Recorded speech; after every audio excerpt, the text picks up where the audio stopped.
قرار شده دیگه آقا رابین راه بیاد. اگه خسته شد بذاریمش تو کالسکه. خوبه؟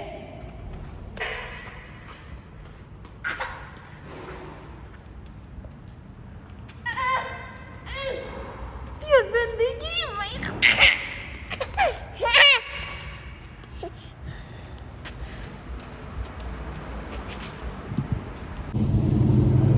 آروم مامان راه برو باشه.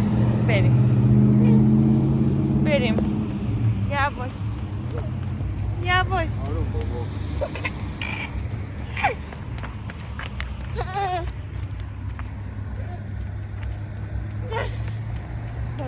اولین قدم های رابی. شما اینجا باید وایسی مامان. اولین سر چهار راه وایستادن رابین. بابا آی خدا